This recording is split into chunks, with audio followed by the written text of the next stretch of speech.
오는 10월 검찰청 폐지를 앞두고 정부와 국회의 후속 조치가 숨가쁘게 진행되고 있습니다. 다만 보안 수사권 등 검찰개혁의 세부 사항을 두고는 당정 사이 진통이 거듭되고 있는데요. 벌써 2월 중반을 넘긴 만큼 설 연휴 이후 논의에 속도를 낼 전망입니다. 이동훈 기자입니다. 오는 10월 검찰청은 78년 만에 폐지됩니다.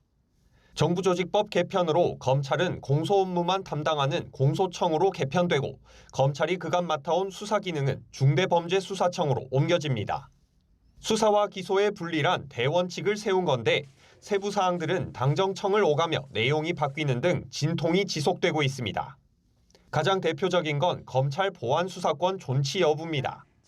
이재명 대통령은 예외적 보안수사권이 필요하다고 봤지만 공소시효 이틀밖에 안 남았는데 예를 들면 경찰로 다시 보내고 가는데 이틀, 오는데 이틀 하고 끝나버려요. 검찰개혁 자체가 부정된다고 반발하던 여당은 직접 수사에 여지를 주는 보안수사권이 아닌 보안수사 요구권을 두기로 뜻을 모았습니다.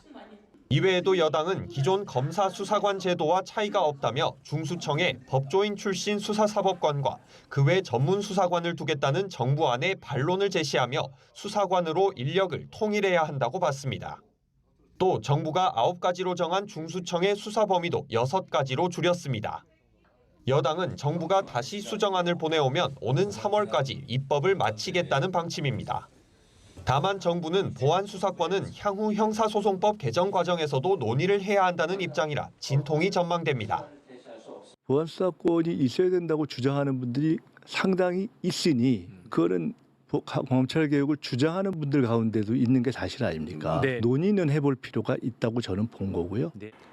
검찰청이 완전히 문을 닫기까지 8개월 남짓밖에 남지 않은 상황에서 보안수사권 등 검찰개혁 세부안을 둘러싼 논의는 설 연휴 이후 더욱 본격화할 전망입니다. 연합뉴스TV 이동훈입니다.